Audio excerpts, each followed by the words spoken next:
So hello students, welcome back to Gyan Education. चलिए आज बात करते हैं दिल्ली सल्तनत के बारे में। इससे पहले हम लोगों ने मोहम्मद ऑफ गजनी और मोहम्मद गौरी के बारे में बात की थी। तो चलिए आज बात करते हैं दिल्ली सल्तनत के बारे में। तो ये कुछ मैप है हमारा, जिसमें कि हमको ये जो ऑरेंज वाला पार्ट है, ये जितना भी एरियाज में कवर हो रहा है, ये थी हमारी दिल्ली सल्तनत। ओके,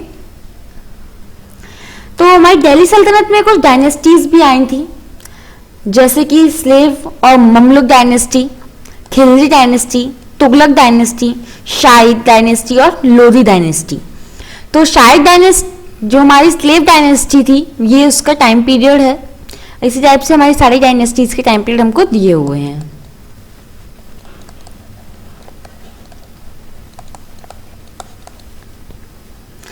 तो चलिए अब बात कर लेते हैं इन डायनेस्टीज के रूलर्स के बारे में।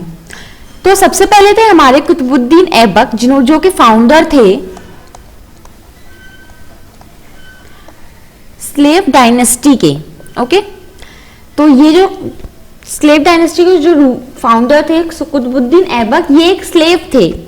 जो गौरी थे उनके एक परचेज्ड स्लेव थे, और जब गौरी का मर्डर हो गया था तो उसके बाद में ये जो भी इनकी गौरी का जितना भी रूल था इंडिया में, उसको इन्होंने अपने अंडर में ले लिया था और खुद को एक सुल्तान डिक्लेयर कर दिया था। तो इन्होंने शुरुआत की थी हमारी इस डायनेस्टी की। उसके बाद में आते हैं शामुद्दीन इतुलमिश। ओके, तो ये जो शामुद्दीन इतुलमिश थे, ये थे हमारे कुतुबुद्दीन ऐबक के सन इन लॉ, मतलब ये इनके दामाद थे। ओके, उसके बाद में आते हैं हमारे रुकुद्दीन फिरोज। जो रुकुद्दीन फिरोज थे वो शामुद्दीन इतुलमिश के फर्स्ट सन थे, पर क्योंकि जो इतुलमिश था उनको लगता था कि उनके जो बेटे हैं वो किसी काम के नहीं है, वो इतने अच्छे रूलर्स नहीं बन पाएंगे, इसीलिए उन्होंने ये चीज बोली थी कि उनका जो राज्य है, उनका जितना भी रूल है, वो उनकी बेटी के लिए जाना चाहिए। पर ऐसा हालांकि हुआ नहीं था। इनका जो रूल था वो इनके बेटे ने हड़प लिया था।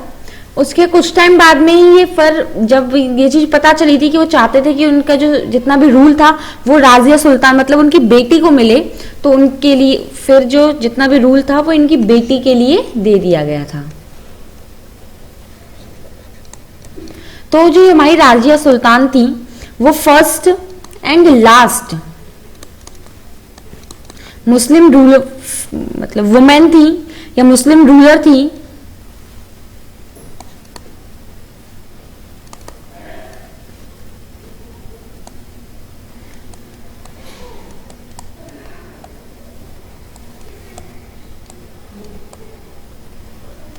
ओके, तो ये पहली और आखिरी ऐसी फीमेल थी या वुमेन थी जिनको कि दिल्ली सल्तनत के ऊपर रूल करने दिया था। उसके बाद में आ जाते हैं बहरम शाह। ओके, तो जो बहरम शाह थे वो थर्ड सन थे इतुलमिश के।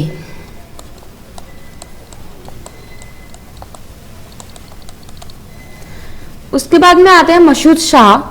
जो मशहूद शाह थे वो जो रुकुद्दीन फिरोज थे, रुकुद्दीन फिरोज के ये सन थे।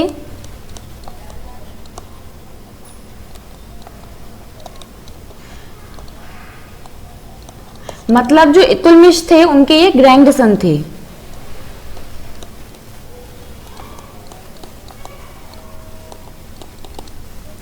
फिर आते हैं नरुद्दीन मोहम्मद। जो नरुद्दीन मोहम्मद थे वो भी सन थे इतुलमिश के।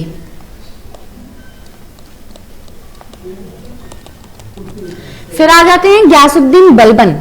तो जो गयासुद्दीन बलबन थे वो एक स्लेव थे जिनको कि इतुलमिश ने खरीदा था। तो जो गयासुद्दीन बलबन थे वो उन्होंने अपनी रैंक को रोज किया था, वो स्लेव से और सुल्तान की रैंक तक रोज करते करते गए थे। और जब इस डायनेस्टी में कोई ऐसा रूलर नहीं बचा था कि डायनेस्टी को वो आगे बढ़ा सके, उसके बाद में जो रूल था वो चला गया था गयासुद्दीन बलबन के पास।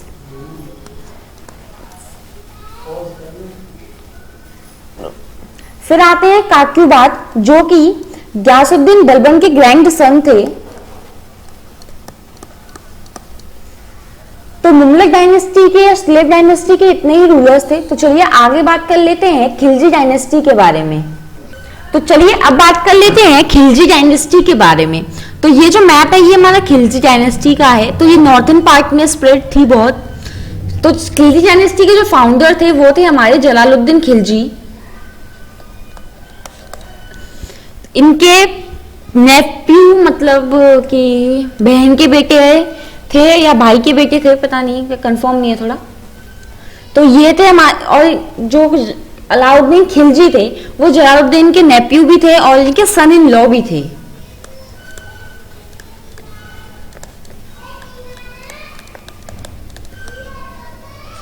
ओके, फिर आते हैं मुबारक खान और खसरू खान। तो स्लेव खिलजी डायनेस्टी के हमारे इतने ही रूलर्स थे। तो चलिए अब बात कर लेते हैं तुगलक डायनेस्टी के बारे में। तो तुगलक डायनेस्टी का ये हमारा मैप है, और जो हमारे तुगलक डायनेस्टी के फाउंडर थे वो थे गयासुद्दीन तुगलक। गयासुद्दीन तुगलक के बाद में जो रूल गया था वो इनके सन के लिए गया था, जो थे मोहब्बत बिन तुगलक। और जब मोहब्बत बिन तुगलक के बाद में जब इनकी डायनेस्टी में कोई और इनका मतलब वंशज नहीं बचा था, तो इनका जो रूल था वो इनके कजन मतलब मोहम्मद बिन तुगलक के कजन को चला गया था, जो थे हमारे फिरोज शाह तुगलक। अब बात कर लेते हैं शाहिद डायनेस्टी के बारे में।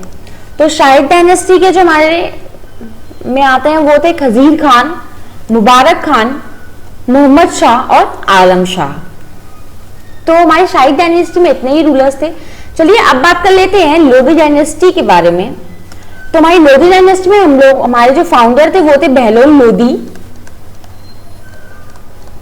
तो ये बहलोल लोधी के जो सन थे वो थे हमारे सिकंदर लोधी। सिकंदर लोधी के नाम से आप लोगों ने जाना भी सुन भी रखा होगा। तो सिकंदर लोधी आ जाते हैं जो कि बहलोल लोधी के सन थे। तो जो सिकंदर लोधी के रूल के बाद में सिकंदर लोधी के जो सन थे इब्राहिम लोधी, उनके पास में ये रूल चला जाता है। तो लोधी डायनेस्टी में हमारे इतने ही रूलर्स थे। तो आज की वीडियो में इतना ही। अगली वीडियो में हम लोग बात करेंगे दिल्ली सल्तनत के रूलर्स के बारे में ब्रीफ नॉलेज में। Thank you for watching this video. Please like, share and subscribe to our channel. Thank you.